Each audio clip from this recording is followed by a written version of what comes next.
Alors hello vous tous, vous savez que j'ai donné une série de vidéos à propos du cancer qui m'affecte de la prostate et aussi une extension à l'os iliaque droit. Dans ces vidéos, je vous faisais part d'une expérience que j'avais faite chez moi pendant un mois, d'une thérapie empirique, personnelle, expérimentale, dont les données m'étaient venues d'un ami qui lui-même la tenait du Canada, où cette expérience expérimentale est suivie et pratiquée donc dans un hôpital.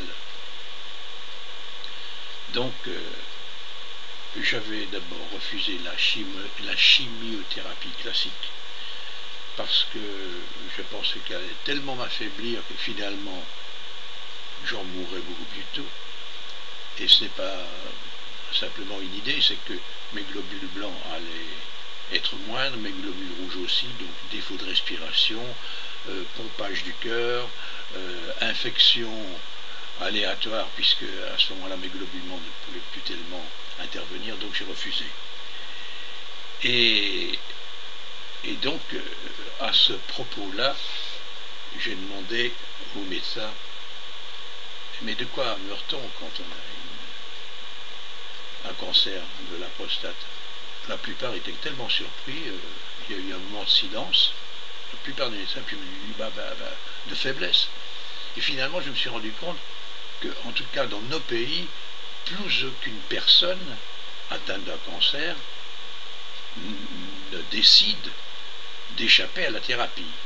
Moi, oui. Et donc, j'ignore de quelle manière je vais mourir. On m'a dit de faiblesse.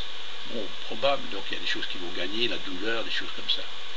Mais j'ai refusé une autre thérapie qui m'avait été suggérée d'une manière très obscure par ma cancérologue en disant oui mais si de toute façon on ne guérit pas de la chimiothérapie classique. Elle m'avait dit oui mais après on pourra suivre une autre thérapie qui est expérimentée, pas encore autorisée, mais enfin nous on y a accès, etc. Et alors j'ai su ce que c'était. C'était donc deux produits, un pour la prostate et un pour les os, mais pas les deux ensemble. Et il s'agissait d'avaler une pilule. Et donc j'ai pu avoir un rendez-vous avec un oncologue qui m'a dit pourquoi est-ce que vous voulez? Oui, très bien. Il m'a reçu, il m'a serré la main, il m'a expliqué que voilà, ça durait pendant un an, mais que c'était une thérapie en double aveugle. Et puis bon, il avait l'air très bien, très préoccupé comme ça dans ses papiers, etc. Puis une assistante m'a remis un livret de 5-6 pages, je lisais ça chez vous, et puis téléphonez-nous, on commencera la thérapie. C'est une pilule à prendre par jour. Et puis toutes les semaines, il faut aller à l'hôpital pour voir. Puis rentré chez moi, j'ai ouvert le petit fascicule, et j'ai appris ce que c'était la thérapie en double aveugle, c'est-à-dire que ni le médecin ni moi ne connaît ce que l'on me donne, c'est-à-dire soit le vrai médicament, soit un placebo, donc rien.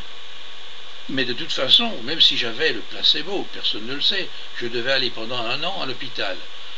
Alors j'ai trouvé ça tout de suite terriblement choquant, emmerdant, parce que ma vie serait passée toutes les semaines à l'hôpital, enfin pas toute la semaine, mais enfin une fois par semaine, c'était à l'autre bout de Paris, à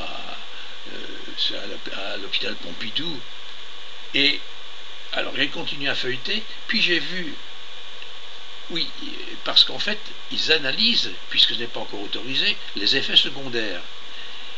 Et pourquoi est-ce qu'ils peuvent quand même le faire? C'est parce que justement, ils sont autorisés avec des Américains, donc c'est une thérapie avec des Américains et des Français, qui conjointement continuent de quantifier, de notifier tout ce qu'il y a, les tenants et les aboutissants de chaque patient, sachant qu'ils vont mourir. Donc, peu importe si j'ai, enfin si les malades ont ou pas le bon médicament, ils notent. Mais si on a le médicament, il y a 7% d'effets secondaires X, quoi, je ne sais pas, je ne l'ai pas retenu, 6% encore, 5% ceci, 10% cela. Mais ce qui m'a un petit peu choqué aussi, c'est que 12% c'était des effets secondaires, mais irréversibles. Donc je pouvais être atteint au cerveau, au foie, au poumon, etc. Donc c'est pire que le cancer.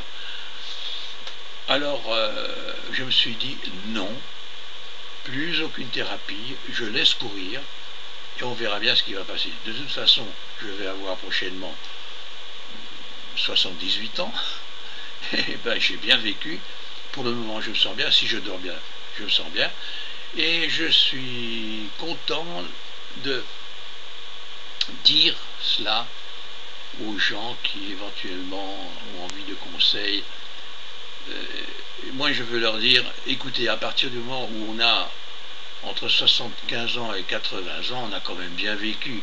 Inutile de se faire souffrir avec des thérapies, avec des injections, avec des implants dans le cou, avec des choses pas possibles qui vous font souffrir, alors là, terriblement, ou qui vous affaiblissent, ou qui vous font maigrir à vue d'œil. Donc, je leur dis, moi, tournez-vous quand même vers la spiritualité.